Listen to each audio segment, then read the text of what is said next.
Welcome everyone to the OBLES brainstorming session on Tuesday, September 6th, 2022. I want to welcome everybody that is joining us on the Zoom and on the YouTube channels tonight. My name is Jean Oliva, and I am here on behalf of Chris Johnson, who could not join us tonight. He is experiencing some health challenges, so we ask for everyone for your prayers and your good thoughts for his total well-being so that he can get back in the saddle again and join us once more. I would like to thank all of the people who are helping out with tonight's meeting, my co-hosts Lynn Nakamoto, Marty DeGarmo, the chat guardians John Barilla, Liz Tratuick, Casey Zevenbergen, David Rosalski. Have I forgotten anyone, John? I hope I haven't forgotten anyone there. We couldn't do it without you, so thank you so much. And then our next thing is I want to introduce fellow founder Gemma Rameke, who once again has... You're doing okay. Did you get Lystra? I think I did. I did. And I think I pronounced it correctly too. Lystra Tua? Is that correct? Awesome, awesome. So I want to introduce fellow founder Gemma Rameke, who has once again found an amazing set of guest speakers for us for this OBLES brainstorming session. Gemma, if you want to unmute your mic and come on and say a few words about who you brought here tonight and the topics maybe they're going to be talking about. Hello, everyone. I can't seem to get my photo on screen at all. I don't know what happened to it. Can you guys see me? I don't see you. I see your name. I tried getting it on, but it just disappeared. I tell you what, do we want to push forward? Yes, I do. That's okay. That would be great. Thank you. I would like to introduce my sister, Donna Maria Gray from Jamaica, and her fellow colleague, Dr. Blair. They both are doctors at the Mandeville Hospital in Jamaica, and I will let them tell you what they do there. There you go, Dr. Gray. Hello, everyone. Thank you very much for inviting me to be a part of this experience.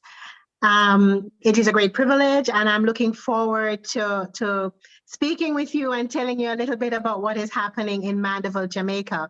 Is everyone hearing me clearly? And is everyone hearing me clearly? That's the most important thing. Can I have some response? Yes, it sounds great. I wasn't sure if you could see our thumbs up, but you sound great. Proceed. Awesome. So thank you, Gemma. My name, as she said, is Dr. Donna Marie Gray Henry. I am a consultant obstetrician and gynecologist at the Mandeville Regional Hospital. I think that's what you'd call an attendee. I think attending would be what you would be the equivalent in America. I don't know what it would be like in Canada.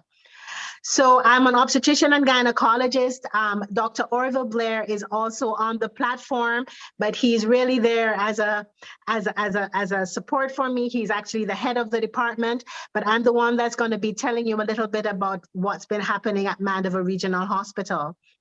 So Gemma tells me that there are many Jamaicans on the platform, but for those who are not Jamaicans, just to say that the Mandeville Regional Hospital, Jamaica is a small island in the Caribbean, and Mandeville Regional Hospital is in the parish of Manchester, which is pretty much in the center of the island, both lengthwise and widthwise. So we think it's a great location. We're close to the beach, an hour and a half from the beach in any direction.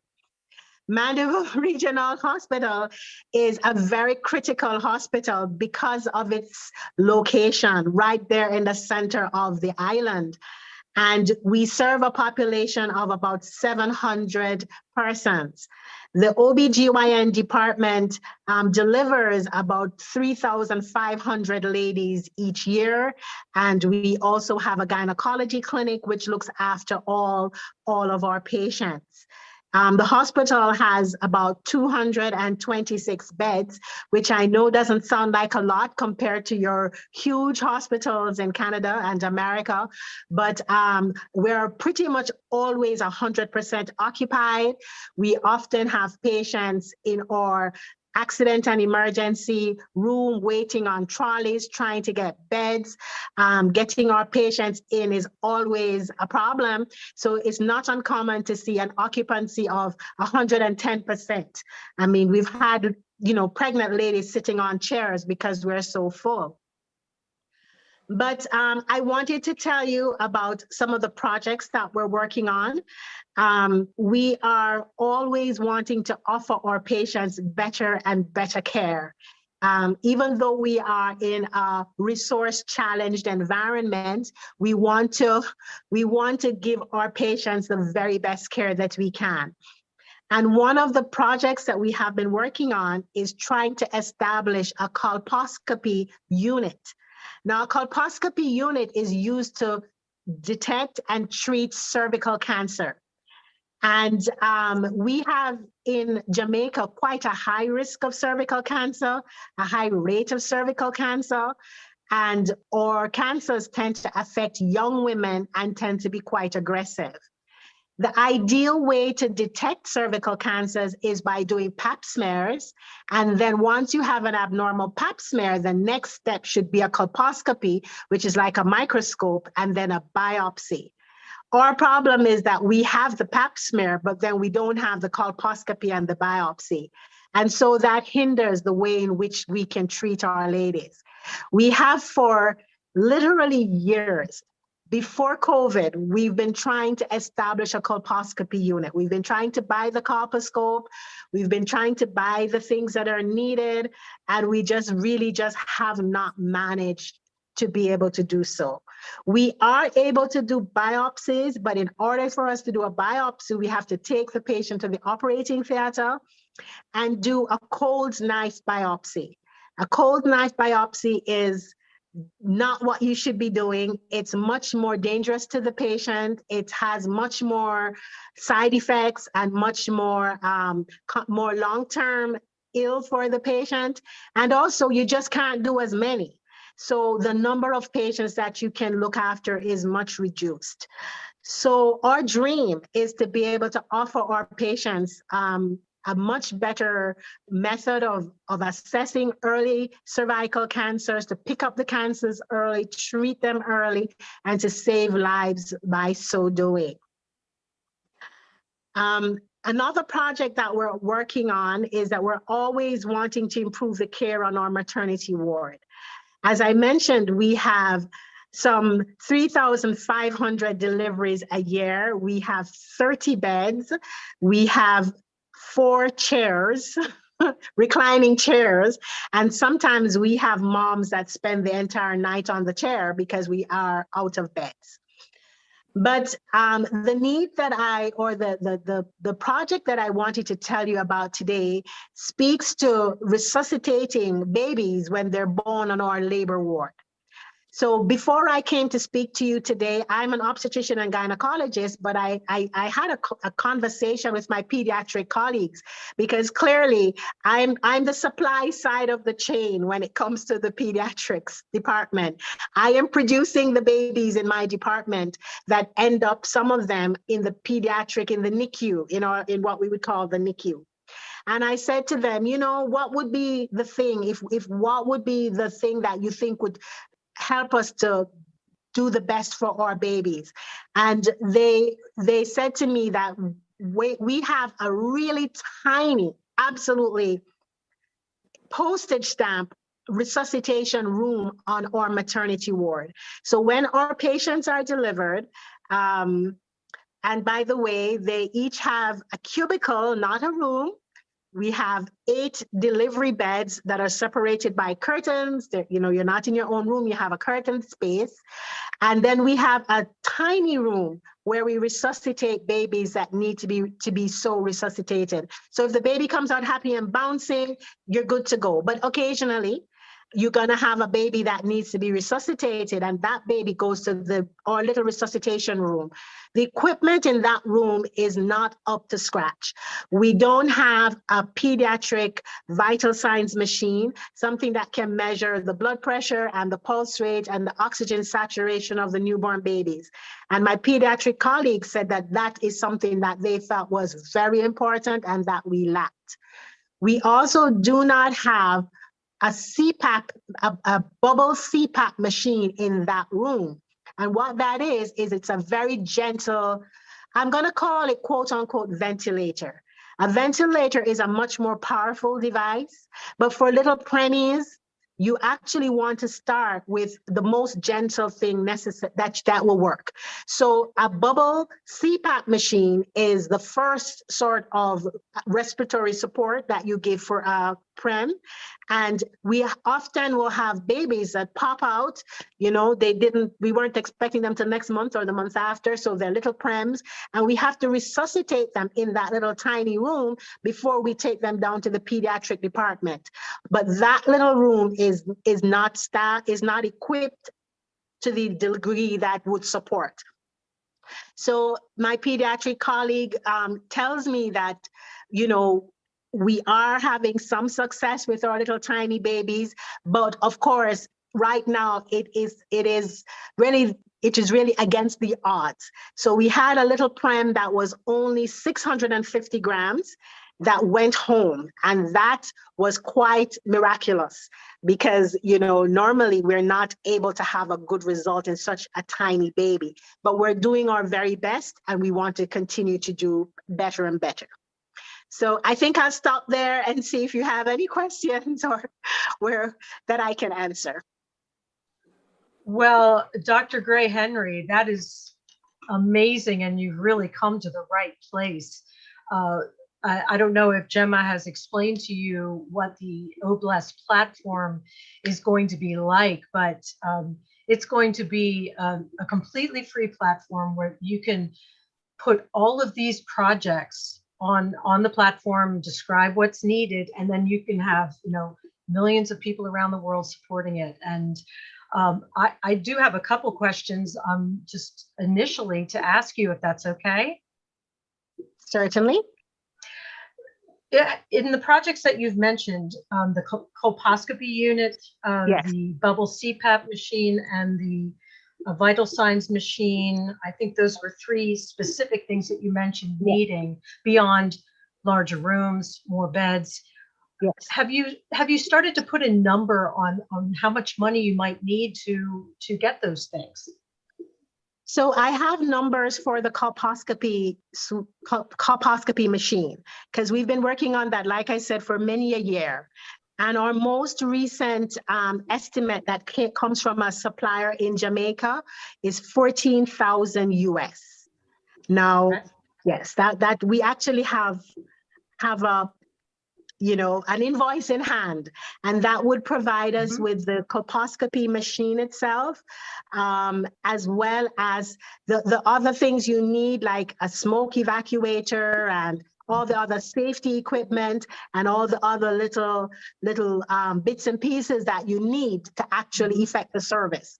Because one of the challenges we have is that sometimes you have the machine, but then you don't have the various attachments that you need, and so you still can't look after the patient. So that quotation of $14,000 included some amount of startup equipment, like at least enough that you could get going. Oops, am I unmuted? Well, I think I can speak for everyone here and say that is very doable. That is a very doable number. Wow. When we move forward, well, if you imagine, it's the power of numbers, right? OBLES is a crowdfunding platform.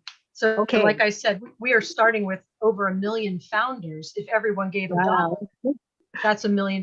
Now, there are many projects, so it's not like, it's just, but if you have, all you need to do is get the word out and present all of these wonderful details. I would start to, maybe start to draft up something where you have all the specific needs, renewable things, like if it needs extra, pads or fluids or something. I don't know these machines, but you would want to list all that out so people have a really clear idea of what they're Right. contributing to and why they're Absolutely. contributing to it. Yeah. And these are what, I mean, this is just wonderful because and I think we're so excited because we will be able to do this. Now, I don't want to take up all the time.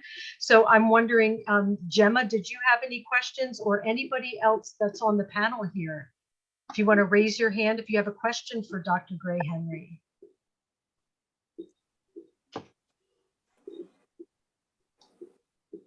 Oops. All right. Marie Pendy, what's your question? I've just asked you to unmute.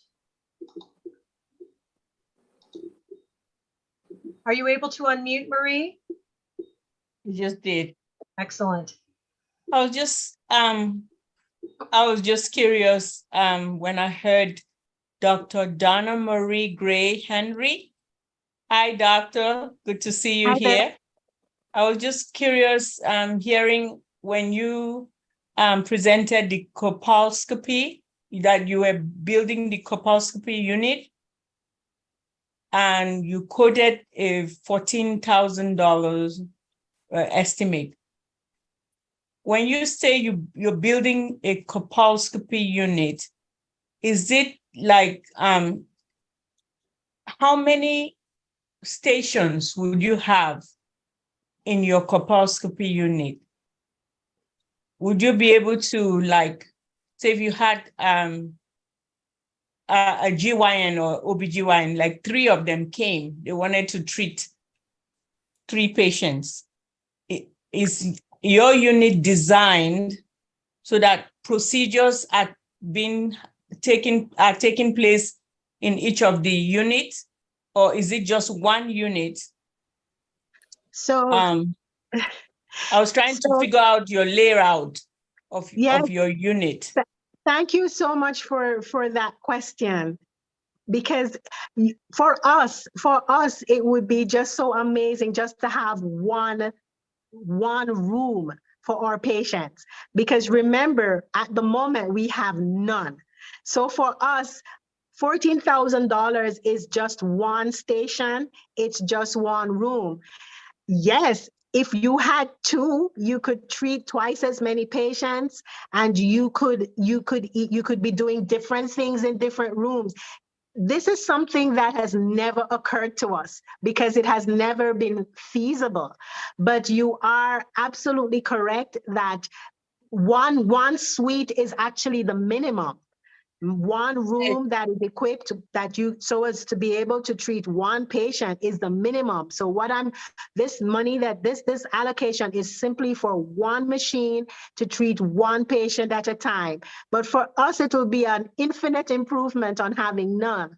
But if wishes were horses, then certainly if you were able to have even 2, then it means that you could be doing different things. You could be doing, for example, screening in one room and treatment in another room.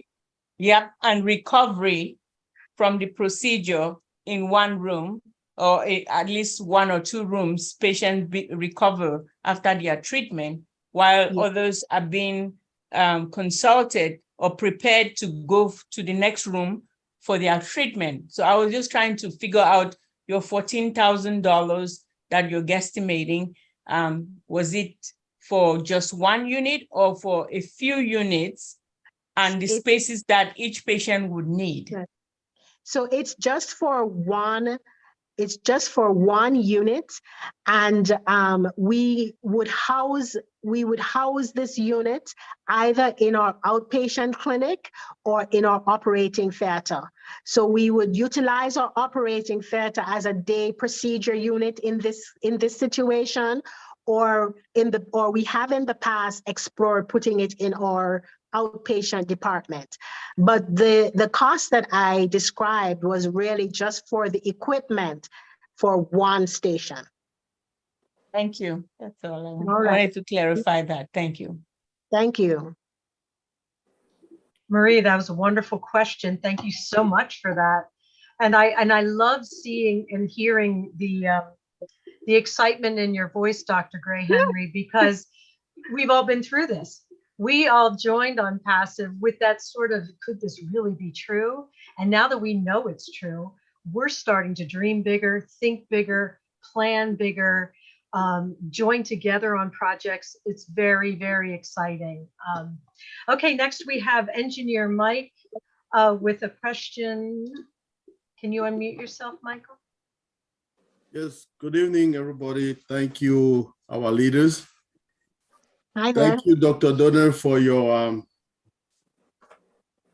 explanation. The details were very, very touching. So healthcare is that situation in the world that makes people go crazy because, I mean, the costs are very expensive for treatment.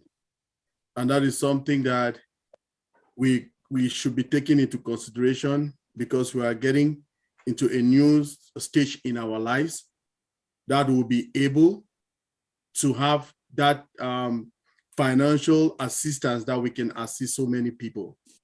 And that is hence the creation of our CEO created a platform, Obless.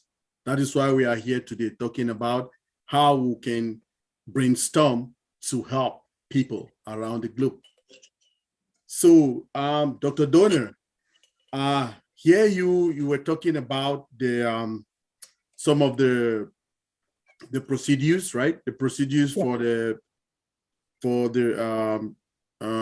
how they call it, evaluation of a patient, okay, for cervical cancer and things like that. You talk about the pap test. Then you went ahead and said there is no enough like materials or whatever to continue the other sections of the test. So which means that to evaluate a patient completely, it is we don't go to the end of it, which means maybe we end it halfway because shortage of materials. That is very risky, right? Is that It's risky? not. It's suboptimal. It is not ideal. It's not ideal. It's not what we want, and that is why we have been trying to improve the situation for, oh my goodness, I don't think at least 10 years we have been trying to establish a colposcopy unit. We have a room, but there's nothing in the room. So we know that what we're doing is not ideal. We have been trying to use what we have. So we have been trying to circumvent and to use what we have. We do have a main operating theater and we can do biopsies, but we can't do what is ideal. We can't do, I mean, some of our patients are young women and you should really not be doing a knife cone. A knife cone means you cut out a piece of the lady's cervix. There is a part, it's possible that she will have issues later on with scarring, with loss of pregnancies. There are complications that she can have. So we are aware that the treatment we're giving is not ideal for this patient, but it has so far been the best that we could do. But we long for the day that we can do better. Okay, Dr. Donner. So which means it's something we're still working on, but because of the lack of financial assistance and finances, it cannot be completed like we started, like you said, 10 years ago, right? Correct. Okay. So are you people associated to Onpassive in any way? Do you have like an account in Onpassive? Do we have an account in where? In Onpassive with our company. You have one? Not yet, no. Okay, No. so Dr. Donner, I will give your hospital a founding account, okay? Okay. So you will give your details to Jane Oliver Okay. or to Gemma. Gemma Yeah. have my contacts. They will contact me and I'll give you people an account to your hospital. Thank you. Thank you. Thanks, Mike. Dr. Gray, Henry, Yes. that's quite a beautiful gift. We know Yeah. the value of the founder account.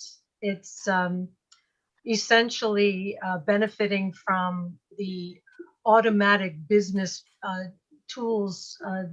It's a lot I can't explain it all now, but it's essentially allowing you to, over time, have residual income to Wow. assist your projects, along with some other wonderful things. So it is quite a gift. Thank you so Thank much, you very Engineer much. Mike.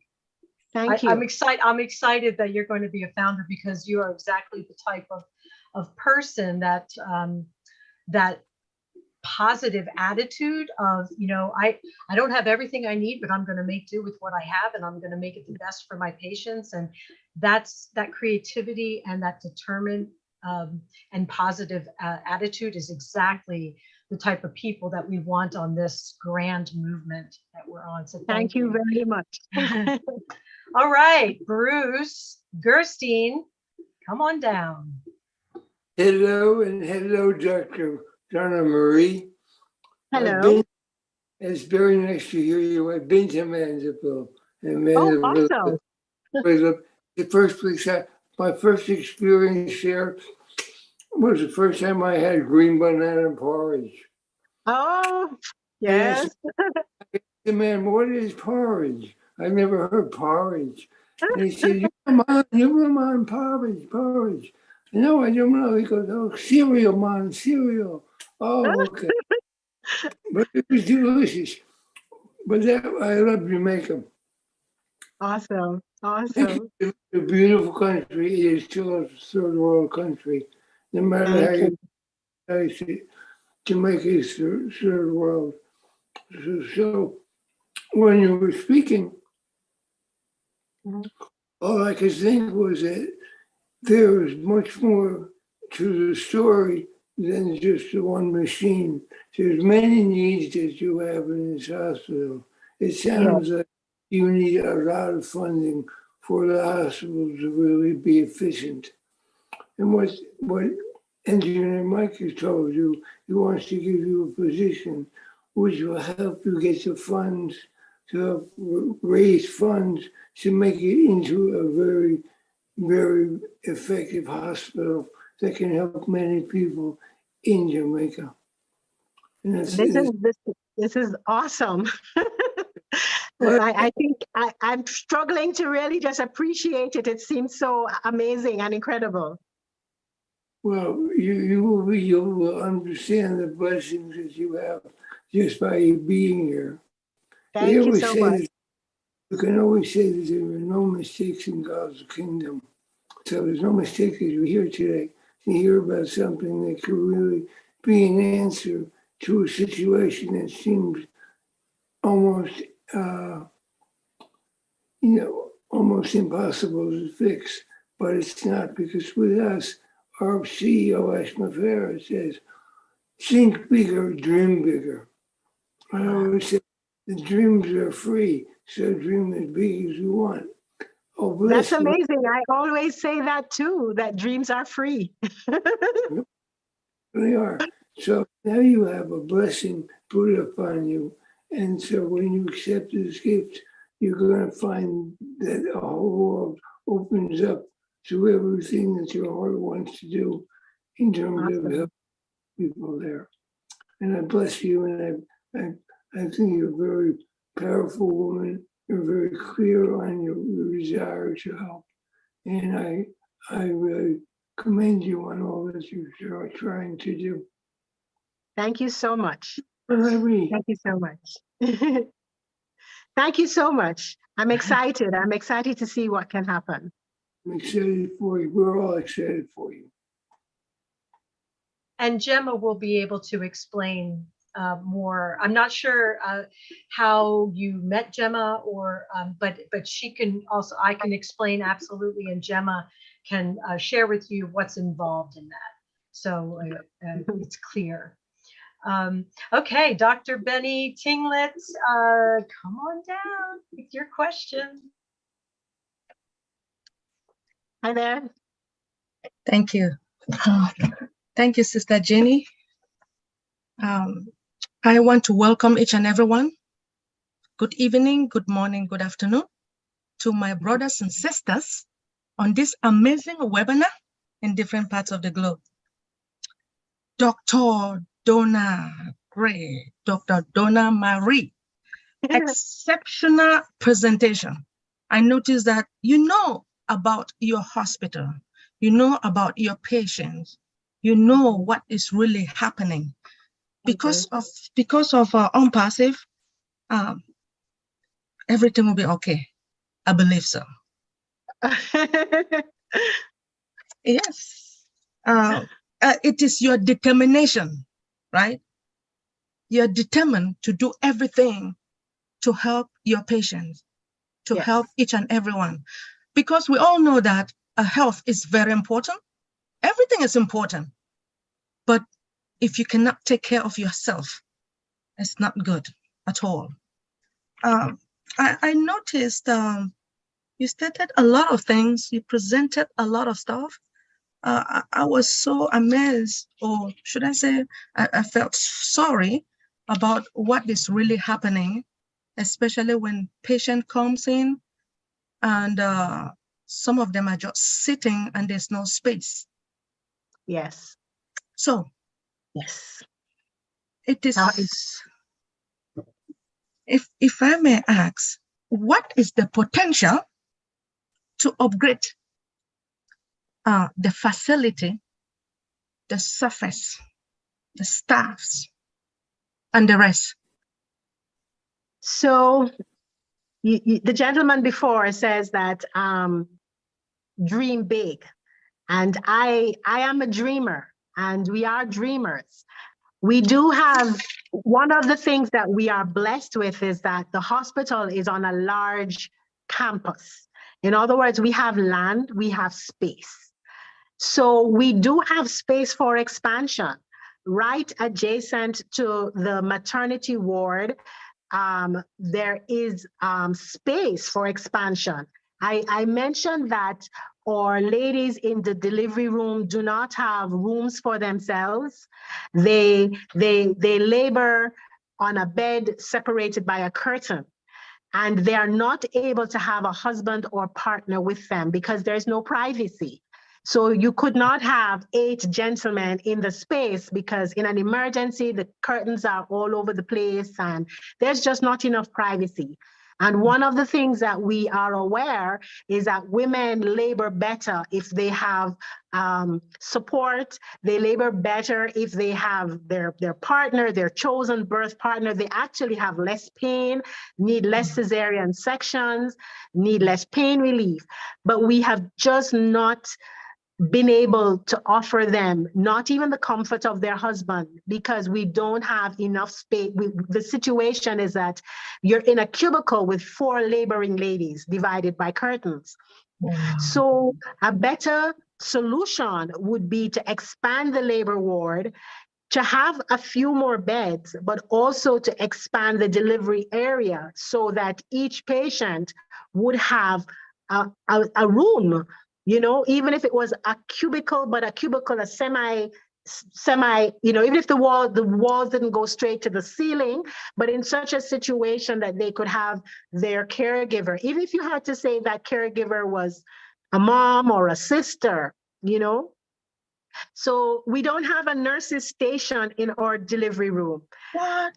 We don't. And it is something that every time I go into the nurse's station, it bothers me that my nurses, my midwives have nowhere. We have an old desk, a desk. I have been at the hospital for almost 20 years. That desk has been there since I arrived.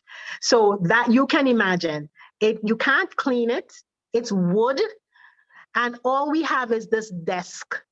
Instead of having a nurse's station that you can sit at, you can do your notes at, that can be properly sterilized. So I am not satisfied with the labor ward at all. I think that we want our women to have dignity. We want our women to have privacy. We want our staff to have comfort because a comfortable staff are more effective. They are more efficient. There are less medical errors.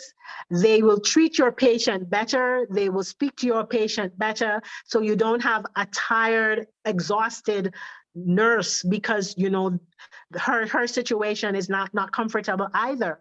So yes, really and truly, we need a new labor ward. That's really where we should be going. But I'm new to the possibility of possibilities. I'm new to the possibility of possibilities. So, you know, I'm accustomed to not being able to have much, and to have to work with what we have. But yes, there are many things that would improve the quality of the care that we give our women. Wow. Thank you. I really respect you. I believe hopefully you're going to write down all the list of everything that you need. Yes. This is Obless. This is Onpassive. And hopefully we will work together. So because we Awesome. want those patients to be happy.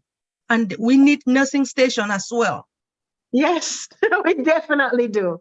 We Thank you. definitely do. Thank you so much. Thank you, Dr. Benny. That was wonderful. Thank you so much.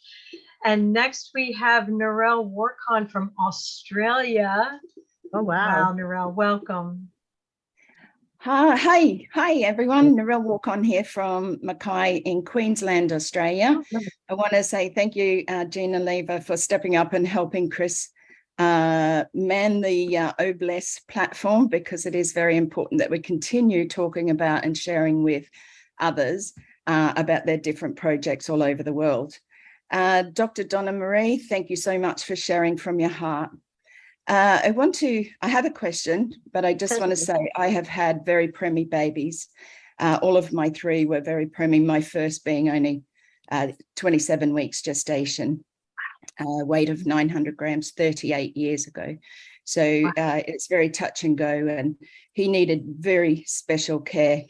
He was ventilated for 9 weeks, collapsed lung, heart surgery, you know, things like that. So I know the specialist field that you need. Here in Australia, we have it all available to us in a public system. Also, we have private available as well. But my question is around humidicribs and things like that, which is so important. You spoke of a little baby being born 600 grams and it eventually going home. You know, at what stage was it agreed that the baby was big enough? Over here, the babies can be 5 pounds or have to be 5 pounds before they're able to go home. Was that mother sort of given the option to take the baby home? Was it big enough to take home? What sort of specialist care is around that? But I know that humidicribs are very, very expensive. Over here, I'm not quite sure what you have available there, but do you actually have humidicribs available there and the specialist care for those premature babies? So I'm not a pediatrician, so I'm not sure what I'm not sure what a humidicrib is. I'm wondering, is it an incubator? Is it? Yeah, like we call it a humidicrib here, but it's an incubator so that they're in a closed environment, like a hard plastic see-through where you can put your hands in. The nurses can do what they need to do to that baby if it's being fed through the nose, or whether they need oxygen. Oxygen is put into their heated because they can't retain their body heat. Understood. So we do have some incubators. We do have a pediatric department, and we have what we call a special care baby unit. But we always need more. I know that, for example, we only have 2 ventilators. So there are times when you have a baby that needs a ventilator who cannot get a ventilator. There are times when you have babies that need to be in the incubator that cannot get an incubator. And for example, when we have a baby that's born on the maternity ward and we need to get that baby to the special care baby unit, we are the transport incubators. We just wrap up that little baby and run. We don't have a good portable incubator to take the baby in. So yes, we do have a special care baby unit, and yes, we do have incubators, but we are always short, and it's always a hustle you know, can you get this baby on? Do we need to take that one off to put this baby on? And the baby that went home, I think that baby was just over 1,000 grams when the baby went home. I think that baby was still pretty small. Yeah, I think very that baby small. was still pretty Very small. small. And Yeah. and again, you know, obviously the emotional side, you know, like it's quite traumatic to actually have a baby way earlier than full term, you know. Yes. So I know 38 years ago, I didn't get a lot of you know, like counseling or anything like that. It may have been available. I'm not saying it wasn't, but it wasn't offered to me as such. And I know that I helped many because my son was in hospital for 4 months before I got to bring him home. But you know, that side of things as well is we're talking about the cervical cancer. It's very traumatic. Having a premature baby is very traumatic. Having a baby full stop is a little bit traumatic. But you know, having those extra special care is really important, but it's the follow-up or it's the counseling around that trauma so that they don't go on. So do you also have, you know, those readily available counselors? I'm asking this, I know I'm very naive into what you have there in your country, but yes, it's just questions around because I know the situation of the trauma involved with those things. So do you have, you know, professional counselors or anything like that to help these ladies? So thank you for the question, because it's a very pertinent question. We don't have enough. We tend to rely on our pediatricians and our nurses. We are always short of nurses.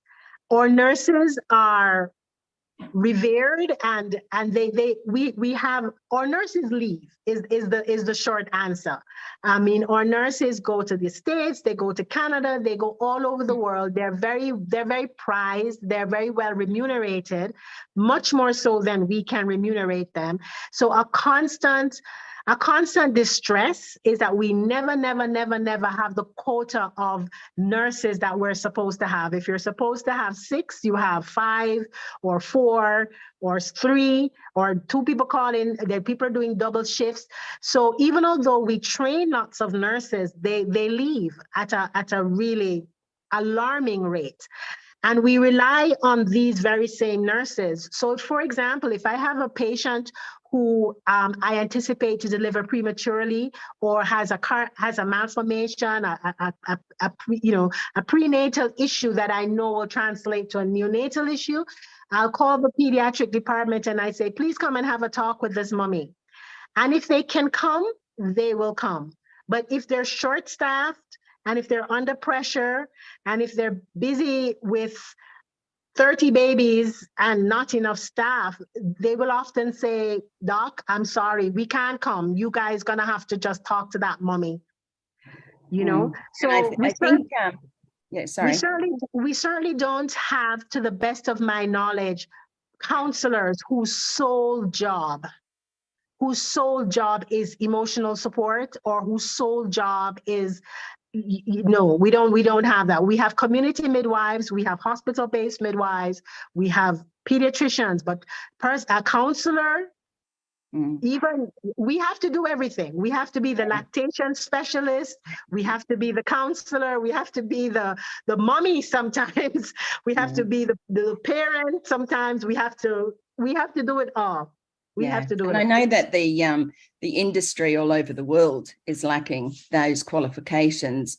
Like you said, your nurses will leave, whether it's because of a better pay structure, qualifications where they can step up and do more in that field, and that's why they leave. So we really need to look at the base product of providing or having more nurses or people who want to step up and go into that nursing role, you know, and then on to maybe even more doctors and things like that. I know here in Australia, it's a sad situation sometimes when, you know, you can't get in to see a doctor for a week or whatever, and we think that's bad enough, you know. So so I want to say thank you very much for bringing this forward, because my son, who is very much alive, and praise God for that.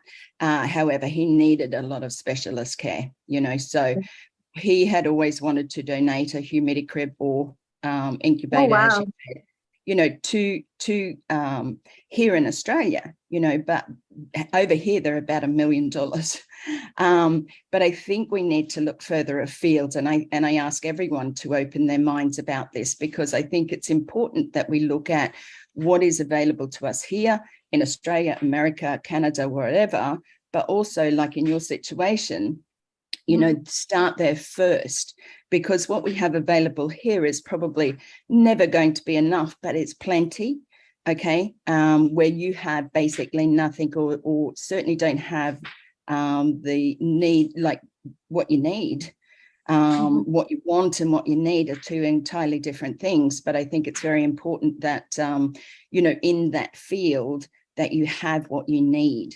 And again, coming back to Academy and things like that, there's going to be, readily available courses and things like that, where people can perhaps in your country step up to doing and getting a qualification. It may not be the qualification, but enough to be able to stand beside you and help you in those situations, and fill in where they're needed. So I want to thank you very much for sharing with us today. It really is a privilege to have you here. And thanks again for Gemma bringing you on. And thanks again, Janine, for allowing me to speak today. Thank you. Narelle, those are fantastic points. I'm so glad you brought up Academy, because what a perfect use of Academy to train people into these roles that your staff is going to need, Doctor. So that's a wonderful thing. And also, Doctor, if you were maybe starting to think about a hierarchy of need, that you could draft up as you're doing your notes, saying this is absolutely critical, this is also critical, this is a nice to have, and on. And I think that would really help people get motivated, to really go for those critical ones and take care of those needs. All right, we have Richard Lamont from Canada. Richard, come on down and talk to us. There we go. I love all you beautiful men, women, and children of the world from the bottom of my heart. Oh, my, Dr. Donna. I want to just grab you, give you a big hug and a big kiss right now. I'm involved with Dr. Okan Umana. We've got the road built. We've got the property. We're clearing the property right now. Wow. It's in Africa. I don't know exactly where, but we're building a hospital for 20 villages all around that will be able to come into our hospital because of all the women losing their lives and their babies because they're pregnant and all that. And it's going to be called Onpassive, Save the Women and Children of the World. Wow. Now, Engineer Mike, a big hug and a big kiss to you too. You just got them a position. Well, that position should help pay for some of the equipment. Now, Lynn Nakamoto, you have some pending positions. I want to get one of those pending positions from you for Dr. Donna's hospital so that they can not only buy equipment, but can also get more apples to do more for the hospital. And that will warm my heart for the rest of my life to know that these women and children are being saved because of this position. So, Wow. so can you fix it, Lynn? And I will pay for the position. Yes, certainly. We can have, we'll do a direct message in the chat with the doctor, okay? And then I'll give you my number and we can work it out. Thank you. Thank you so much. So that's my gift, not only to you, but to the women and children of the world that are in need. Thank you so much. And I Thank would you so love to, much. I would love to be there and be able to have one of those babies in my arms and comfort it. Congratulations, Dr. Donna, for what you're doing, and thank you for being with us. And from the bottom of my heart, I'm giving you a big hug and a big kiss. I'm hugging you right back. Oh, Thank you Dr. so much. Richard has a gigantic heart, especially for women and children. He's just one big heart. And I'm so grateful to you, Richard, for gifting her with that. That's wonderful. Wow, this is, I don't want to get emotional. Okay, our next speaker is Joyce Hicks. If you want to come down and ask your question or make a comment for the doctor here. Thank you, Jean. You are doing an awesome job. So I just wanted to Thank you. congratulate you. It's like you're just a natural. So you're doing wonderful. So proud of you. So thank you for stepping in for Chris. You always do awesome. So like you've been doing this forever. So you were born to do this. So thank you, Jean. I'd just like to say, Dr. Donna Gray Henry, thank you so much for bringing this to our attention. I just commend you for the work that you're doing for your heart, for people and for women. You have a huge heart. So God bless you, and you will be blessed tremendously for what you're doing. And just continue to do what you're doing, continue to be great, because you're at the right place at the right time. And Bless is the right Awesome. yes, it's the right place to be in. And there's so much out there that Bless will be able to do for you and for the people in Jamaica, for your hospital, and to get the equipment and everything that you need. So don't worry. I think Dr. Benny says, don't worry, you'll be okay. You'll be fine. And I understand and I can relate to this. My granddaughter was born premature, 1 pound, just 4 years ago. And I just can't even imagine not having the equipment and not having the people in place or anything in place to help her survive, and as well her mom. So, this is just so important what you're doing. I think it's a great thing that you reached out, and Jerma, thank you so much for bringing her to the forefront, so that we as Onpassivans and we as the Blessed family will be able to help and to do anything within our power. So I can really relate to that. And as Engineer Mike said, dream bigger. As Mr. Ashford tells us, it's like, whatever you dream and make it, 10x that. So I'm going to tell you to, 100 times that dream, because you were given a position and you are just totally blessed just from that. And then the one from Richard. So you'll be able to do so much. You'll be able to meet every need that's there within your community, within your hospital. And I that was the comment. So I do have, do you have follow-up is there follow-up for the patients and follow-up for the babies? I know you said you have pediatricians, but if someone needed something right then and there, is there follow-up available? Yes, there is follow-up. I know they're always overwhelmed. Mm-hmm. I see them, I mean, I see outside the pediatric department, if you pass, there's a bench and you see a little row of mommies with some little teeny tiny babies. So I know that they're all brought up, and our pediatrics department are amazing. I mean, it's a tiny department and they work really, really, really hard. So yes, there is follow-up. I know there's always more needed. I know that they're always exhausted. And I always feel a little guilty because I feel like obstetrics and gynecology, we're the supply, and we're kind of always, we look after the mommies, and then the babies pop out, and then we just hand them to the pediatricians and expect them to work their magic. So yes, there is follow-up. I'm sure that they would always want more in terms of manpower, but yes, there is follow-up. I'm not sure about things like therapies, because preemies sometimes have issues like, they need physical therapy and speech therapy and that sort of thing. I'm a little less sure about whether that sort of support is as robust as it should be. Because I do recall having a patient that I remembered so well because she was so young. She was such a young woman, 19 almost to me like a child. And she herself had this little one that was premature and had cerebral palsy. And, you know, talking with the family and explaining just how much it took to look after this child that had motor dysfunction and was hearing impaired and was vision impaired. I remember thinking to myself how her life had changed just because she, you know, she had a baby and she now couldn't work because she had to full-time care for the baby, for the toddler who was now a toddler but not sitting up and not walking. So yes, I would imagine that there is need for greater support, but it would not be true to say that there is no support. There is support, but I'm sure that there are areas that could be improved. Okay, thank you. That's so important. So thank you for answering that question.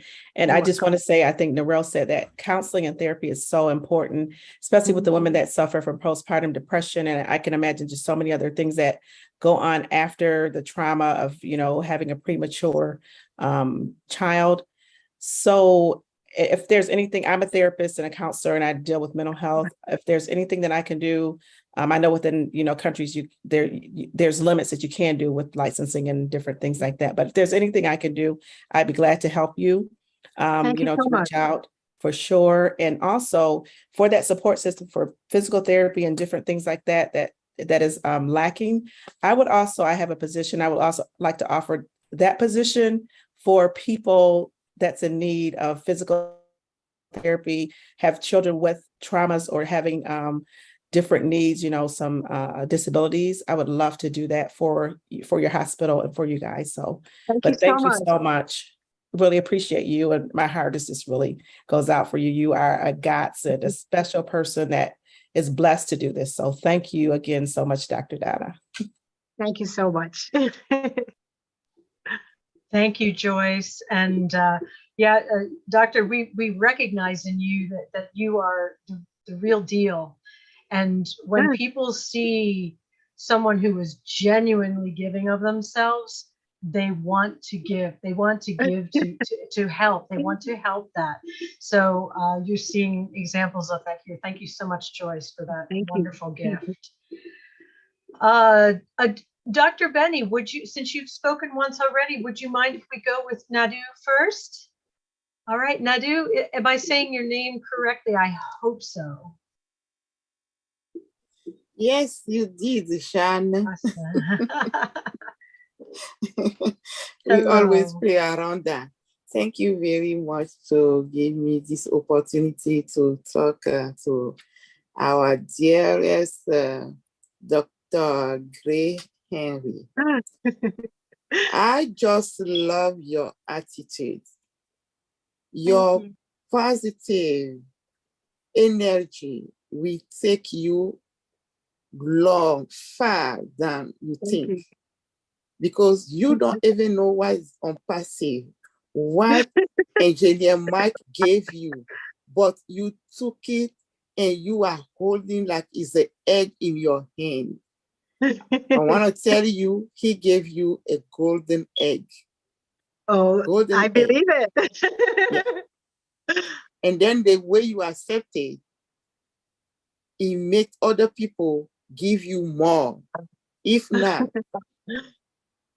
our brother for Canada will not come in. Our sister Joyce will not come in. Sister Benny will not come. So keep that and show what you show us, and you will reinvent the top and be at the extreme top the way you want to do it. Thank you so much. You're welcome. I want to come to the cancer part. In the US, we have some of the difficulties too. And there's some companies, instead to have big machines, are doing the small one, like color guards. They will send you a kit to your house. Yes. You use it, you send it without going through all those protocols, and you have the results. Do you ever think about having something like that?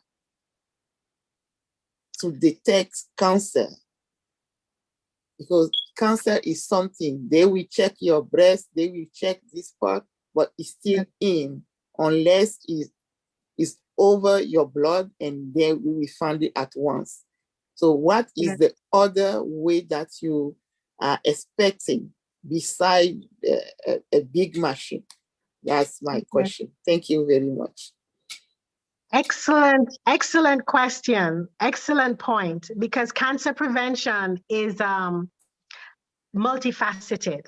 Cancer prevention and treatment is multifaceted. So in Jamaica, we have education campaigns because we know that we have a high risk of cervical cancer. So in Jamaica, we teach our patients that they should have a pap smear done every year. I was trained in the UK, and in the UK, a pap smear is done every 3 years. And in some countries, depending on the screening test, even every 5 years, depending on, other factors. But in Jamaica, we ask our ladies to have a pap smear every year. And the reason we do this is because we know that the risk of cervical cancer is high. We know that ladies sometimes may forget. They may not have the money to do the pap smear. So if you tell them to do it every 3 years, they may do it every 2 years. And at least you have a better chance of picking it up than if you tell patients every 3 years, then they'll forget for 5 years. When it comes to breast cancer, we teach our patients about self-examination. And we teach our patients that they should self-examine the breast, that most breast cancers are discovered by the patient herself. And so we place a lot of emphasis on education. So whenever we meet our patients, wherever we meet our patients, we try to explain to them all the things that you can do to mitigate your risk. When it comes to bowel cancer, I don't think we have the at-home testing as you do in the States. So at the moment, as far as I know, you do have to go to a lab and be tested at a lab. And I think bowel cancer is something that we probably need to teach our patients more about, because it is a very significant risk. It's much higher than most patients realize. For gentlemen, I know we're talking about the ladies here and the babies, but for gentlemen, prostate is quite a high prevalence in Jamaica. And we struggle because culturally, our gentlemen do not have good health-seeking behavior. They don't want to go to the doctor. They don't want to have a rectal exam, a prostate exam, because they find it culturally, unacceptable. And so prostate cancer is another thing that we struggle with. So for each type of cancer, I think you have to deal with it a little bit differently depending on what exactly you're dealing with. But I fully agree with you that it's better to prevent than to cure. And if you can't prevent, it's better to detect early than to detect late. And that is why the colposcopy unit is so important, because cervical cancer is one of those cancers that is very amenable to early detection and early treatment. And I feel really badly every time I see a patient with advanced cervical cancer, because you just wish that you could just go back in time. If you could only just go back in time 5 or 6 years, you could have saved this patient. And here she is 5 or 6 years later, suffering from what is essentially a preventable illness and dying, But we almost always have at least 2 or 3 patients with advanced malignancy on our gynecology ward at any one time.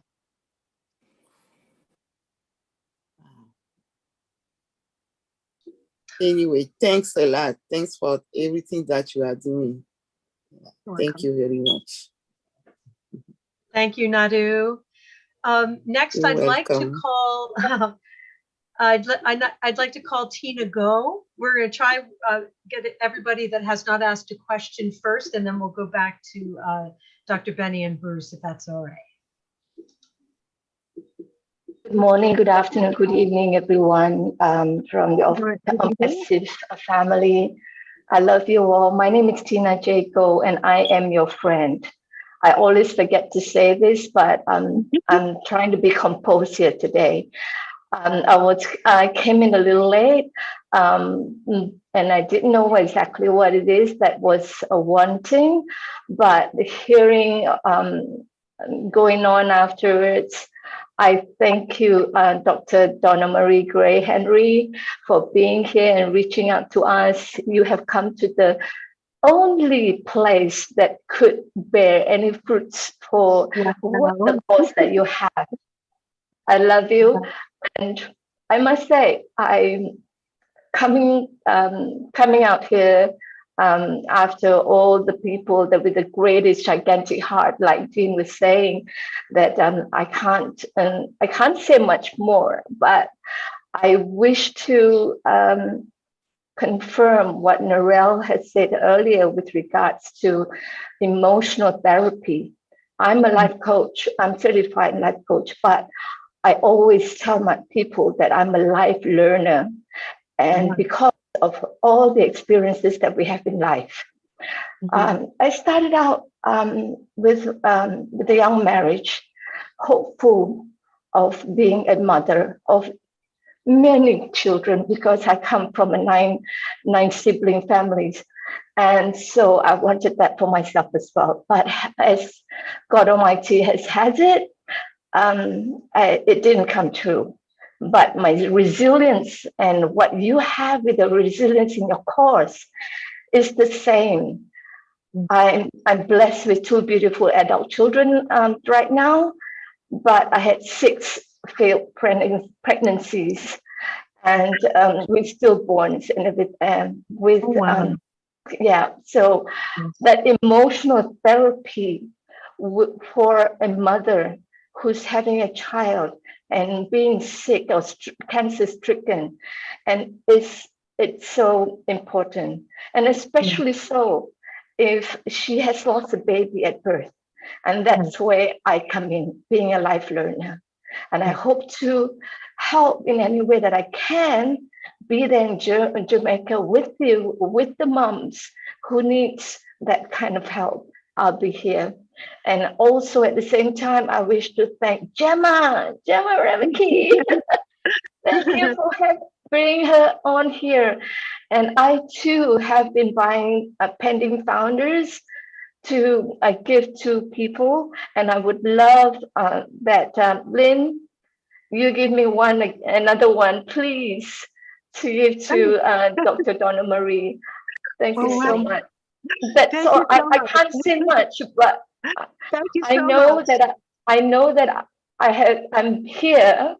God has sent me here to listen to your cause and to reach out my little hands to you. Amen.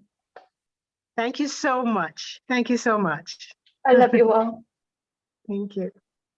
Oh, Tina. That really touched me. Thank you so much for coming on here and sharing that. I know, don't get me started. Okay, we're going to quickly move on to Listra.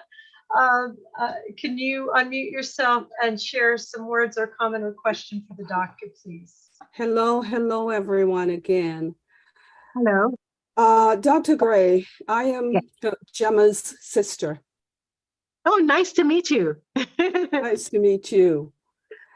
I have a question. In the event that there's a crisis, because you said that the birthing room is usually a drawn curtain there, right? And they have to have that baby right there. In the event of a crisis with the mother or the baby, and you or whoever's in charge reaches out for help and there's no one to come, as you said, of shortage and so on, what happens? Like, I can't wrap my head around that. What happens in an event like that? So we have to use what we have. We have to use what we have. We have to always focus on what we have. So in an emergency, we have to use the staff that we have, and we have to use the facilities that we have. honestly, privacy is it's a luxury sometimes we cannot afford. So it is true that if we have a mom that is needing to be rushed to a cesarean section or is having a hemorrhage, we have to just open those curtains up so that we can look after her, which is why we're not able to have her husband or her mom or someone with her, because at any time we may need to just sort of look after that mom. And the staff that we have, they just all have to work. Even if it's a question that we're severely understaffed. I mean, we've had days where we're supposed to have 6 or 7 midwives and we only have 4 or we only have 3. We can't focus on that. We can't say in a crisis we should have more. That's not the time. At the time, we just have to focus on preserving that mom's life.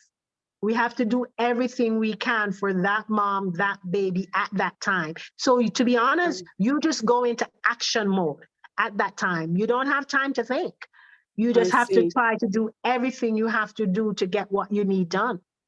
Right, right. Oh, I find that incredible. And I have to commend you. I mean, your attitude is just incredible. You're there and you can talk about this and you still, you have that drive, you have that love, you have that, you can smile. So yeah, you're doing great.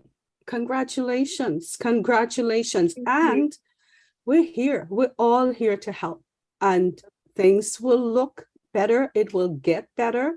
And you will be so blown away. You will be. Well, I promise you. I believe it. promise you.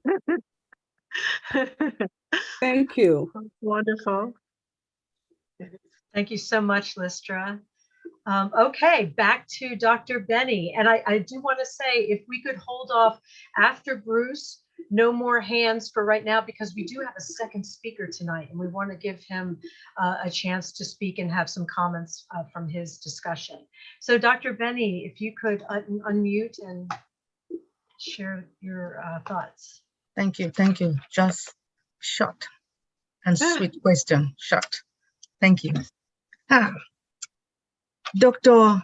Gray Marie. Yes. First of all, I love your smile, just like mine. Yes. I know that because of the way you talk and your hard work, I know that you do pray all the time before you go to the hospital, right? Because our God is with you. Yes, taking care of those patients.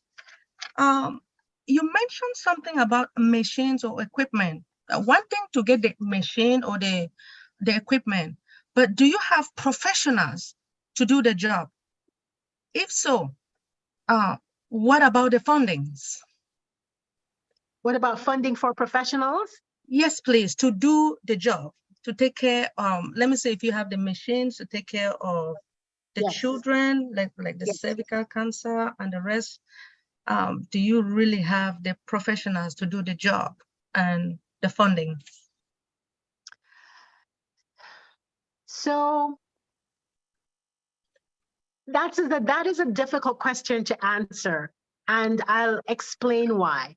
For example, in our obstetric departments, we have got consultants, we have got attendings like myself who are trained in colposcopy and who are able, Dr. Blair, who has been listening in on the conversation, he hasn't said much, but my colleague, Dr. Blair, we are trained in the use of the colposcopy and in able to use it to diagnose and to treat. So I would say that yes, we do have specialists, for example, for the colposcopy unit.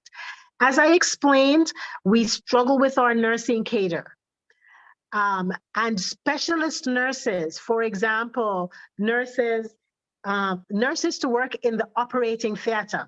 There have been days when we've gone to the operating theater and the doctors are there and you can't do the case because the operating theater nurse, you have no operating theater nurse, or you have no recovery room nurse. This is not uncommon for us. Or you start late because the nurse that was on duty the night before and she has to get a break because she's doing 2 shifts back to back. So in terms of manpower, we have a greater challenge with nursing staff, I would say, than with even medical staff, because, our nursing staff migrate and they leave. So in terms, I think that the challenge for us would be specialist nurses, midwives, counselors, paramedics is more of a problem even than doctors. My hospital does not have an oncologist, which is a cancer care specialist. Even though we look after patients with cancer, we look after patients with cervical cancer, we look after patients with uterine cancer, but we do not have a cancer specialist. There are cancer specialists in Kingston, which is an hour and a half away, but it's a cumbersome system to have a patient on a bed, and then you have to put them in an ambulance to send them to Kingston to a clinic or something. So one of the things that we look forward to is to having a cancer specialist, a gynecology cancer specialist in our hospital. I'm not quite sure how the training mechanisms for that would go, but this is one of the things that we think would improve the quality of care, if we had such a person. There's certain operations, certain surgeries that really need to be done, not just by a general gynecologist like myself, but a gynecology oncologist, who for them, all they do is cancer care. And we look forward to perhaps having that one day at Mandeville. By the grace of God, you will have it. Absolutely. Amen. Thank you so much for coming. We really appreciate you. Thank you. Thank you. Thank you, Dr. Benny. And now, Bruce, would you share your words with us before we switch to our next speaker? Okay, Sister Donna Marie. I call you sister rather than doctor. That's true. What all the things you've said, you've resonated so much with the hearts of people here. Look at what they've done. Now, I want you to think about this for a minute. I told you before, think big. You just talked about many things that you need. Yes. We were becoming a founder. There are now just under 1.5 million founders in the world. Many of them will be test for what you need in Jamaica. And even if only 25% of them give you $1 to your cause, you could have many machines. You could hire the best staff that you need. But the big thing for me to suggest that you do is have a wish list and think big and think of everything you need, because everything, one of the slogans in Onpassive is uplifting humanity. And we want to uplift your spirit in Jamaica. How we're going to do it? We uplift you, we uplift the health and the welfare of the children there, the people there, the wives, all the people need help. And help you fight cancer and do all those things. And all those things are possible because, again, in God's world, there are no limitations. So I want you, this is a little assignment, just make a list of all the things that you need, because in time, on Bliss, we'll be able to provide the funding that you will need for that. Okay? Thank you so much. Again, many blessings to you, many blessings to your family. Thank you so much. Thank you so much for you. Thank you. Thank you. Thank you, Bruce. And I'm glad you brought that up, because the thing that's Jamaican founders, I don't know any off the top of my head, but I'm sure they're around.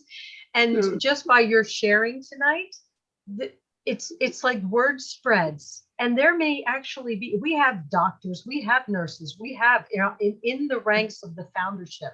So there may be somebody that could fill a need who's a founder. We just don't know. But so there are just so many ways that, because you've shared your story here, the word is going to spread and people will start to seek more ways to help you out.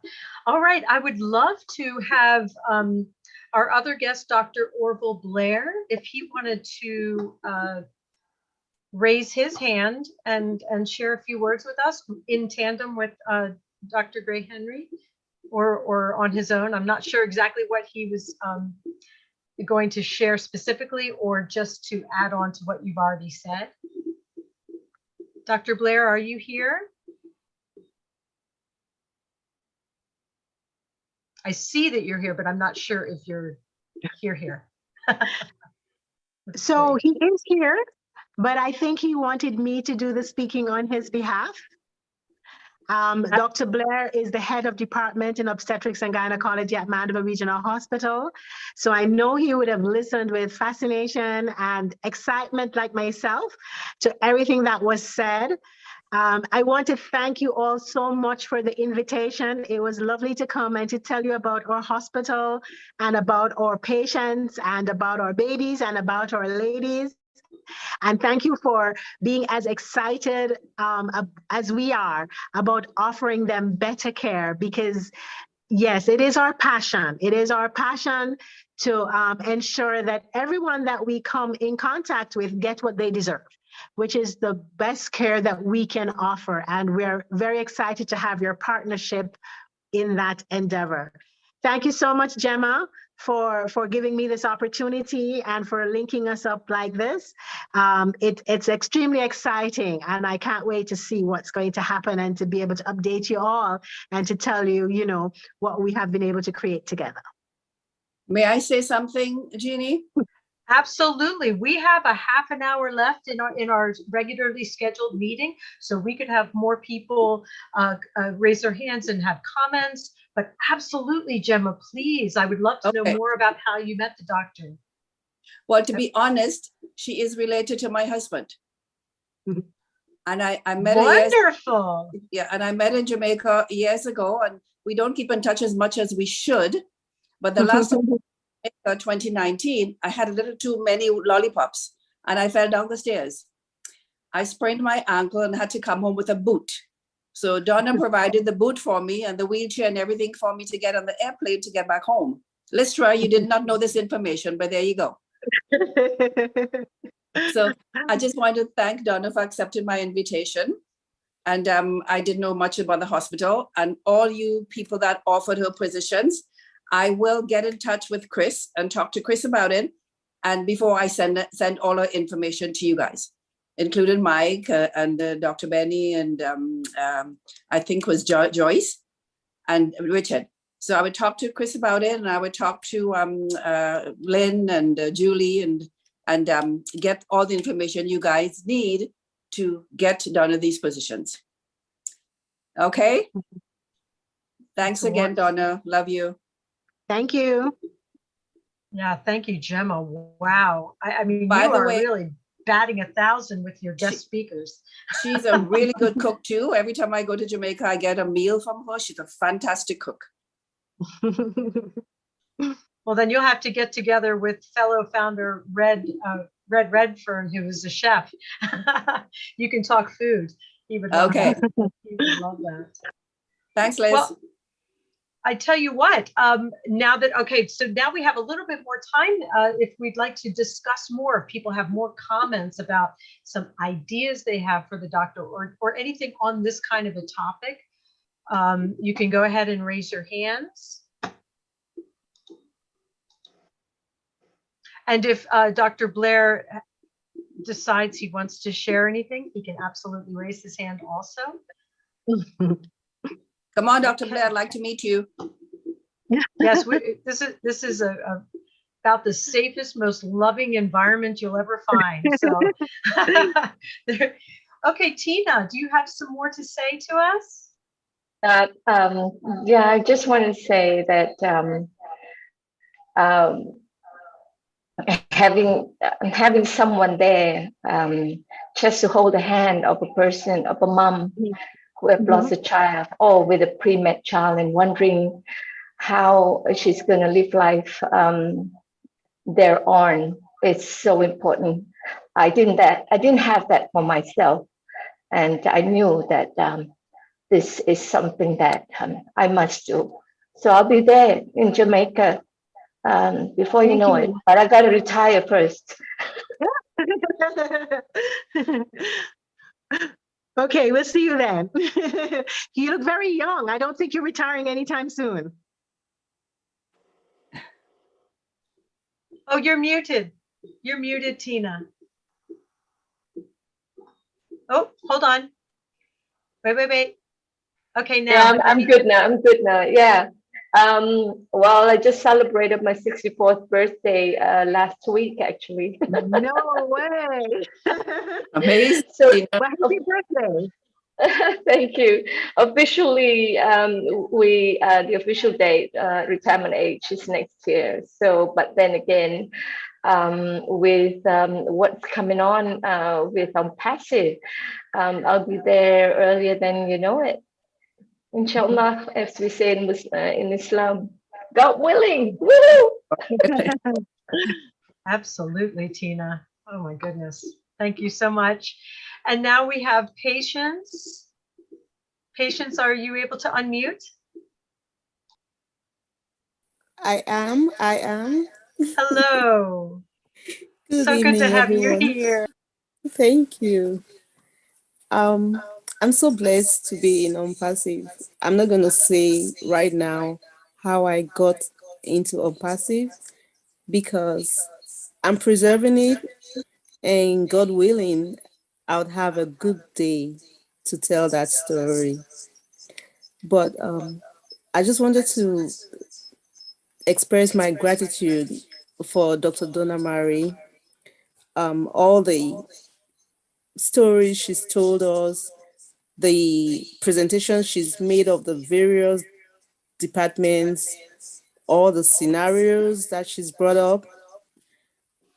I have everything in my head because I've gone through everything she said, either myself or my family member. And Tina was just stressing the importance of having some emotional counselors around. It's really so important. I'm glad she mentioned that several times. I wanted to also make a comment that since Dr. Marie is already a founder, there is no way that there will not be success for the hospital. And I just wanted to also add that in the educational part, I can find some of the oncologists that would be able to guide for the educational part of the hospital. And with me growing and setting up my own section of OBLES, I'll be able to help for some of the education also, especially for the junior staff. Yeah, because I've been a medical assistant for about 18 years. So I have a little bit of knowledge. And then to make matters even better, my junior sister is currently doing her internship for medical practice. And she's so much interested in gynecology and pediatrics. So there's help on the way. There's help on the way all over. But thank you so much. You have so much passion in what you do. And I have been through so much trauma in the hospitals and everywhere. I just can't imagine if every patient had you for their doctor and stuff like that. They'll just be healing in 2 days' time. Yeah. I have a question though. Thank you. Right now, I'm not sure of how much education your mothers get, like those who are having preemies and stuff like that.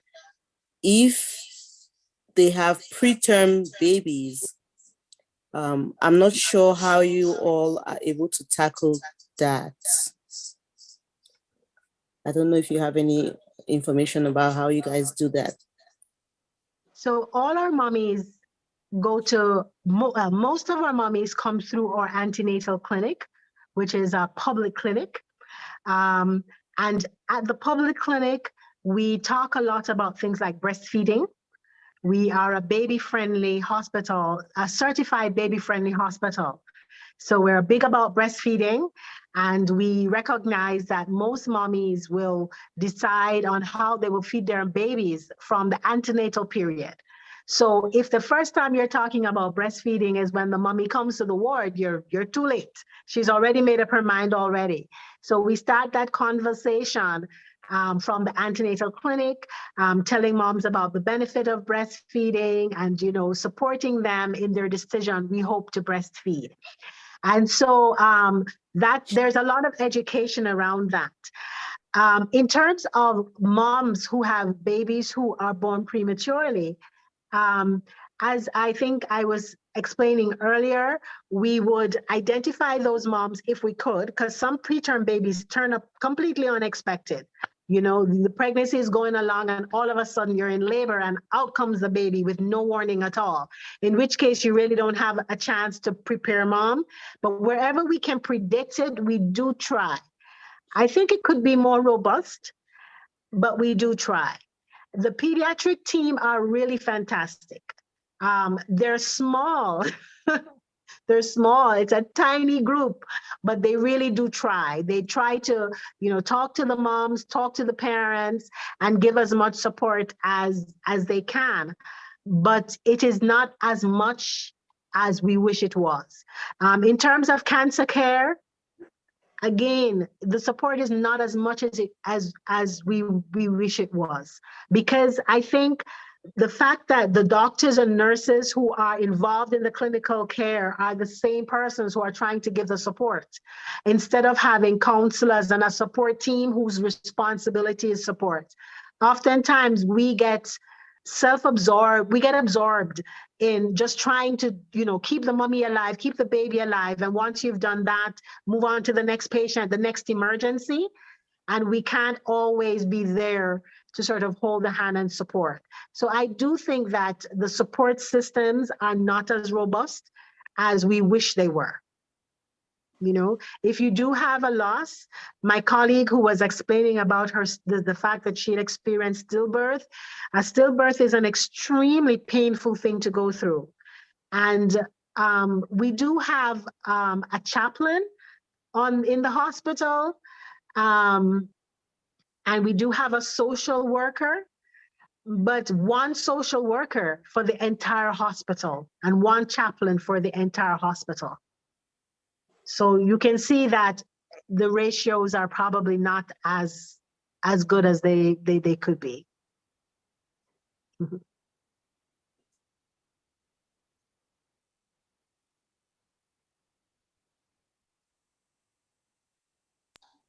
You're muted, Patience. Can you unmute yourself? Oh, hold on, just a second. Okay, thank you. You're welcome. All right. Well, thank you so much for that explanation.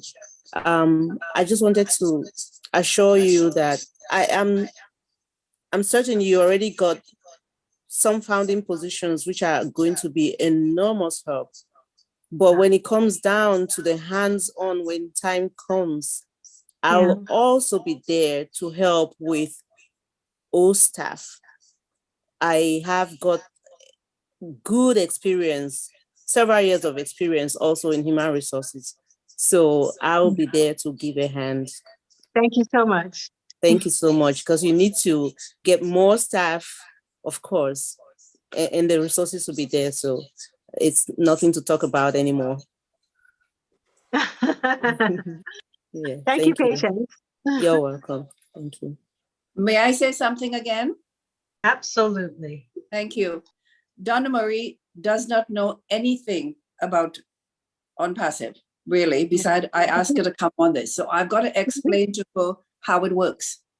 Okay, so after I do that, I would get the information that you guys need from her. It wouldn't be fair to give you guys the information and she doesn't know anything at all. I mean, I know all of you can explain to her, but I prefer to do it myself if you guys don't mind.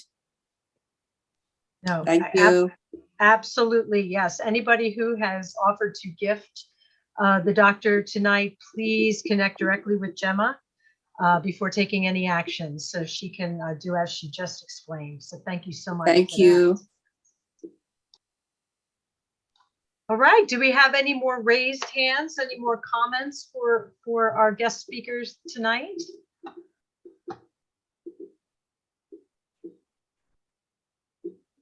I know it's probably pretty overwhelming, Doctor.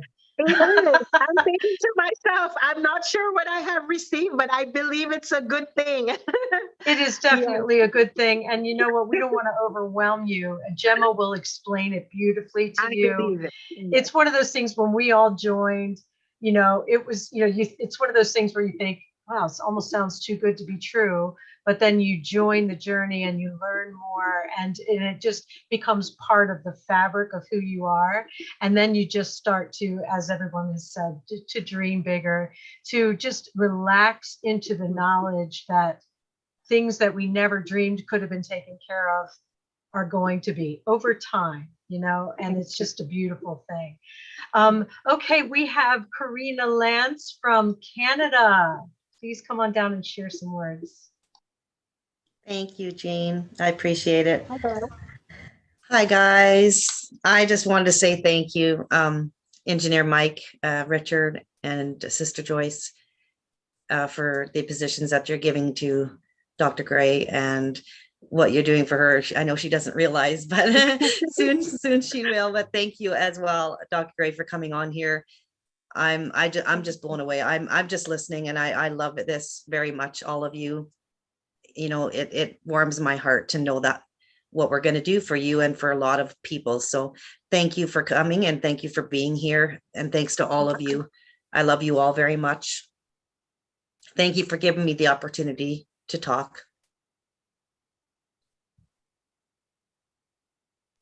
It's always a pleasure to hear you talk, Karina. And thank you for being one of the early adopters of this beautiful company movement. It's people like you that have been in from the beginning that have made it possible for those of us who came later. And so thank you for that. All right, next we have Jake Fish. I know you're going to have something amazing to say.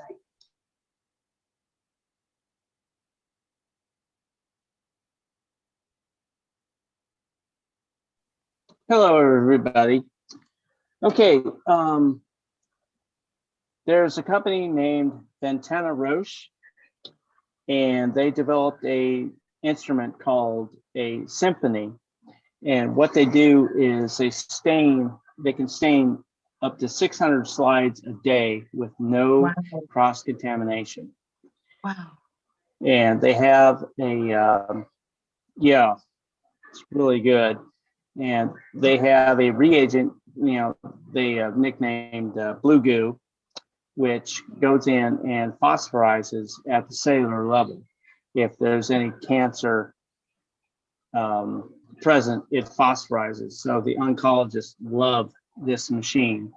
Wow. Now, Okay. this instrument came out probably a few years ago, and there may have been some advances, but this is something where someone can have zero cross-contamination.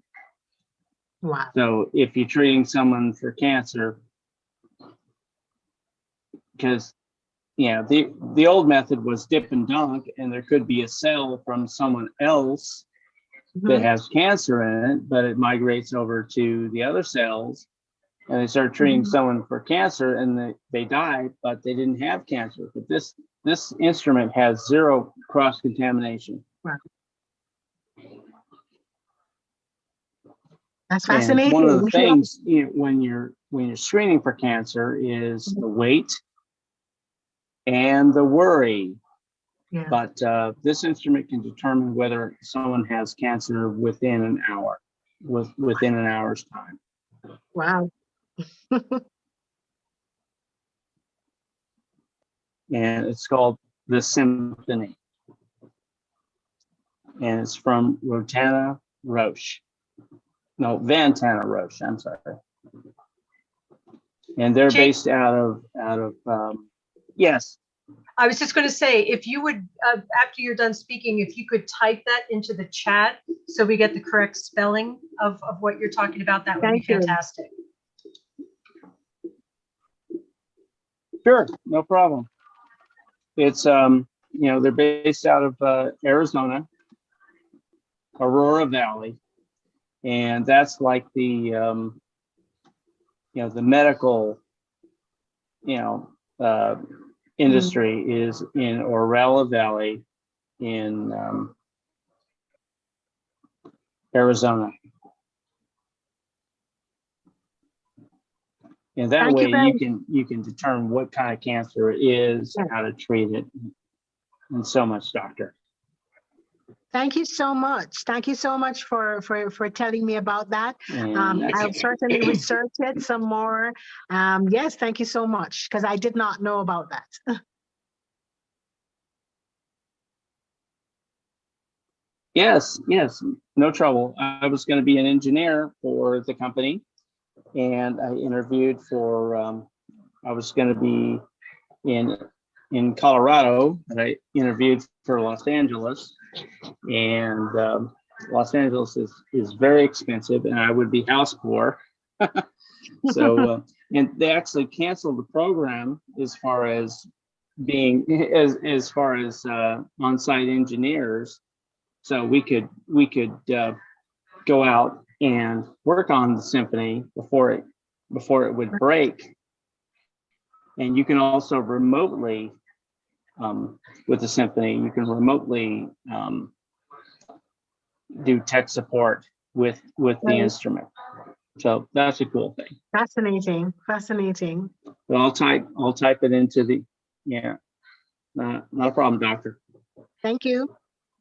I'm just wondering about, I'm just wondering about, DNA therapy. I mean, if we can come up with a super gene that can go in and, identify cancer cells and zap them.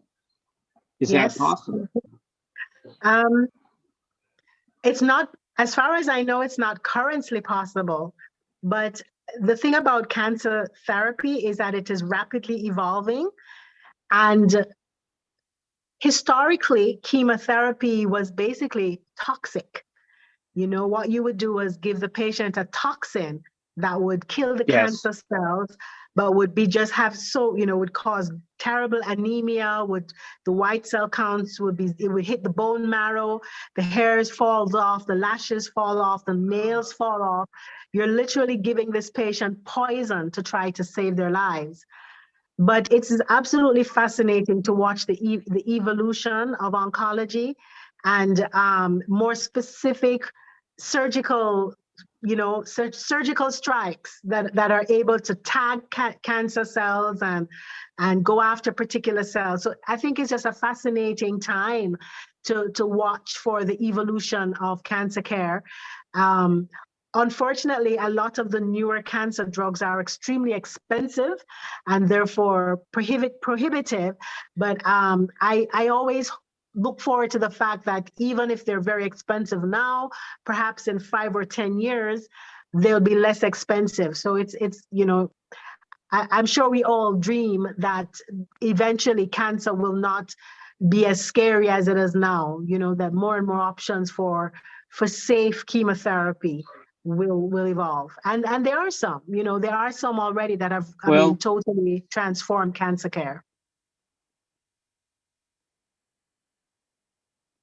Well, there's also a natural alternative called bloodroot, and is a plant which has a chemical in it called neoplazine. And neoplazine, what it does is it seeks out cancer and it surrounds it and does an artificial fever of over 400 degrees, and it zaps the cancer.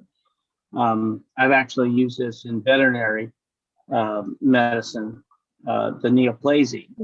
And it works, and it's a plant called bloodroot. Wow! And the problem is the FDA, can't make money off of something that's grown naturally.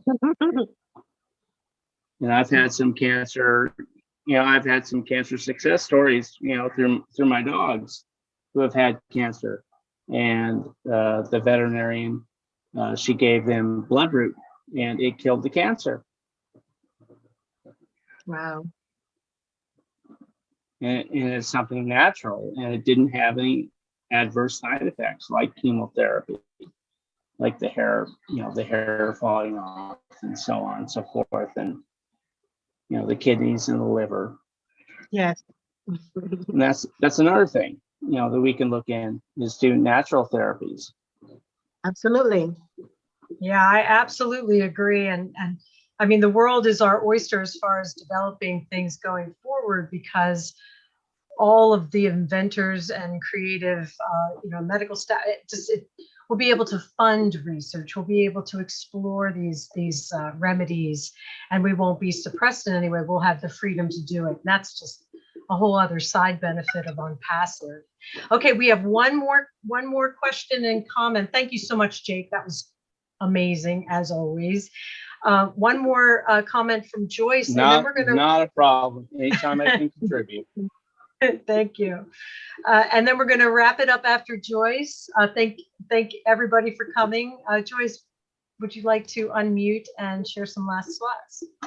Yes, I would just like to say, Dr. Gray, as you were talking about the expenses of cancer, I totally agree. I have a family member, actually, my husband had cancer, and his treatment was like $10,000 per month per treatment. So it's very expensive. So being in the United States being expensive, and I know it's very difficult in Jamaica or other countries as well.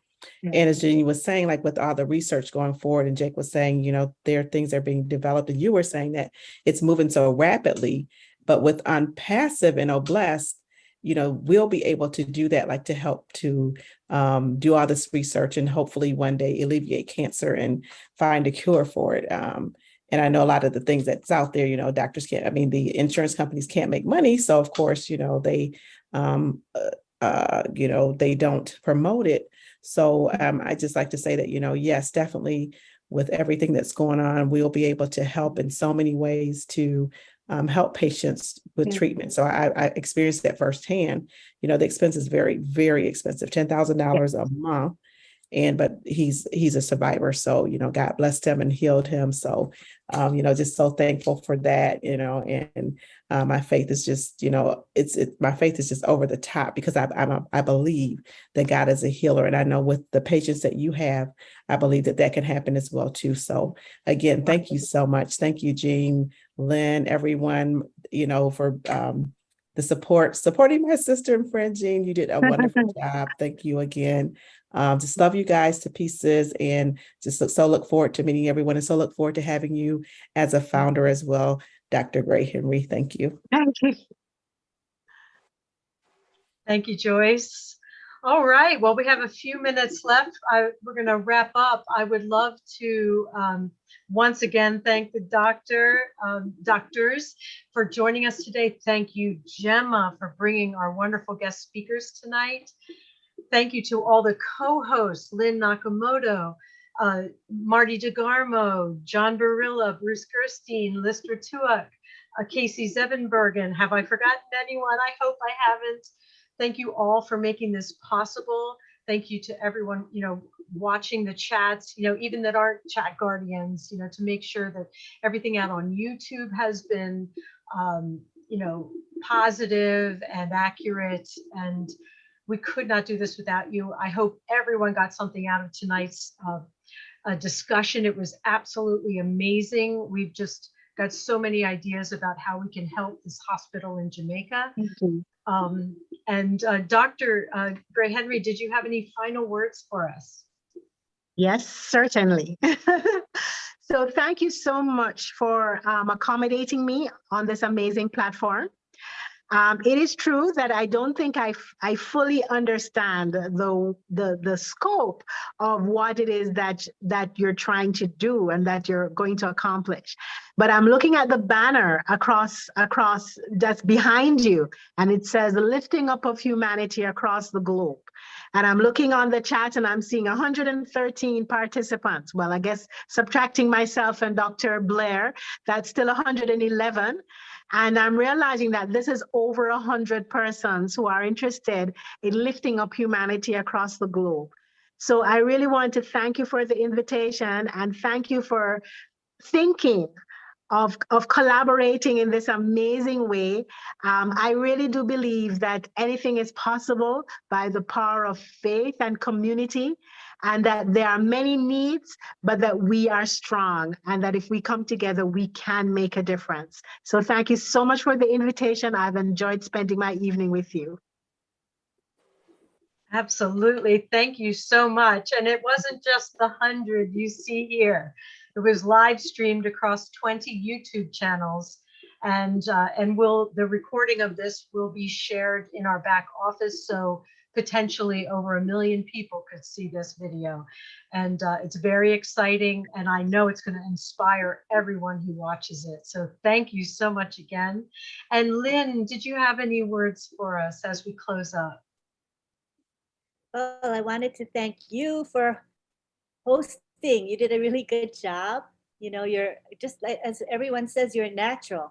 You're able to bring out people when they speak, get them to speak a little bit more. So it's just, that's a gift that you have. So I'm glad that we've discovered you and that you're willing, you know, you have the heart to help other webinars. So thank you so much for what you do. It's really special. Thank you, Jean.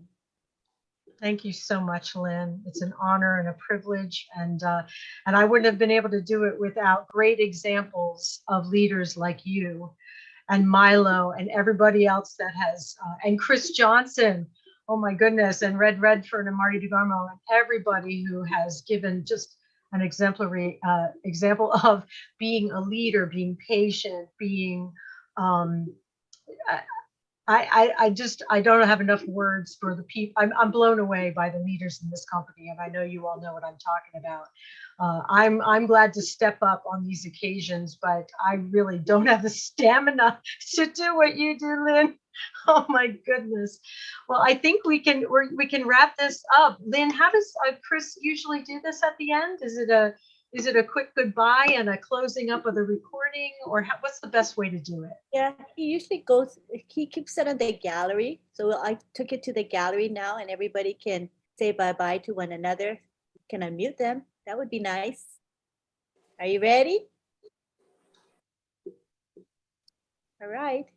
Everyone say aloha to each other. Aloha. Bye-bye, everybody. Thanks so much, everyone. Bye, everyone. Thank you so much, Lynn, Birdie. Great job, Marilla, Kaylee. Sandra, Good, everyone. Bye, everyone. love you all. Cheese Joyce. Evansburg. Thank you so much, Tina. Bye, John. Good job, Thank you Marilla. to Engineer Mike and Bye, everyone. Thank you. Engineer Next Mike weekend, started next Joyce. Tuesday. Bye. Thank you, Bye-bye. everyone, for your Everyone. Bye, generosity. everyone. Bye, guys. Thank you, Have a Jean. good night. Bye, doctors. Good Bye, night, everyone. Bye, Gemma. guys. Bye, Thank you. guys. Gemma. Mumu, Gemma, for bringing